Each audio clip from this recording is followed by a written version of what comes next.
మొదట మేము 30 నిమిషాలు నీరు పోసి ఆపై 10 నిమిషాలు బిందు సేద్యంలో ఆర్బిక్స్ను కలిపాము. మేము ఎపీకేఎస్ ఆర్గానిక్స్ను నేరుగా సంప్రదించి దానిని ఎలా ఉపయోగించాలో అడిగినప్పుడు వారు ఎరువులు ఎలా వేయాలి మరియు ఎంత వేయాలి అనే వివరాలను వివరించారు. ఇప్పుడు నా బెండకాయలు మొక్కలను పరిశీలిస్తే అన్ని మొక్కలపై చాలా కొమ్మలు అభివృద్ధి చెందాయి మరియు పువ్వులు బాగా వికసించాయి. ఇప్పుడు 35 రోజులు అయ్యింది మరియు మేము ఒక వారంలో బెండకాయలు కోయవచ్చు.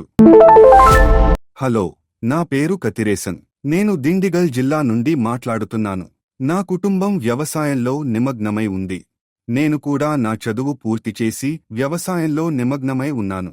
నేను గత 3 సంవత్సరాలుగా వ్యవసాయంలో నిమగ్నమై ఉన్నాను. మా తోటలో బెండకాయలు మొక్కలను నాటాము. ఇప్పటికి 35 రోజులు అయింది. 2 ఎకరాల భూమిలో వాటిని నాటాము. నిరంతర వర్షాల కారణంగా బెండకాయల మొక్కల పెరుగుదల తక్కువగా ఉంది. మేము ఇంతకు ముందు మిరపకాయలు నాటాము. ఆ సమయంలో మేము ఆర్బిక్స్ను ఉపయోగించాము. ఆర్బిక్స్ను ఉపయోగించిన తర్వాత మొక్కలు ఎక్కువ కొమ్మలను పెంచాయి, పువ్వులు ఎక్కువగా వికసించాయి మరియు పెద్ద పరిమాణంలో కాయలు పొందబడ్డాయి.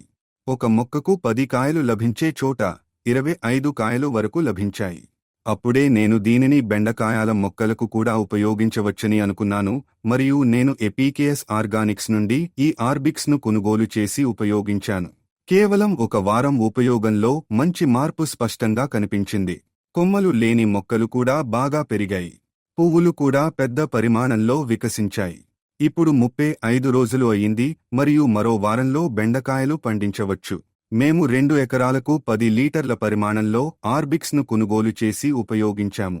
కేవలం ఒక వారం వాడకంలో చిగురు ఏర్పడ్డాయి, చాలా పువ్వులు వికసించాయి. తదనుగుణంగా దిగుబడి కూడా లభించింది.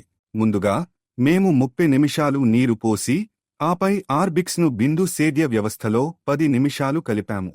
మీరు ఎపీకేఎస్ ఆర్గానిక్స్ను నేరుగా సంప్రదించి దానిని ఎలా ఉపయోగించాలో అడిగితే వారు ఎరువులు ఎలా వేయాలి మరియు ఎంత వేయాలి అనే వివరాలను వివరిస్తారు. ఇప్పుడు మీరు నా బెండకాయల మొక్కలను చూస్తే అన్ని మొక్కలు చాలా కొమ్మలను అభివృద్ధి చేశాయి మరియు పువ్వులు బాగా వికసించాయి. ఆర్బిక్స్ ఉపయోగించిన తర్వాత మొక్కల పెరుగుదల చాలా బాగుంది.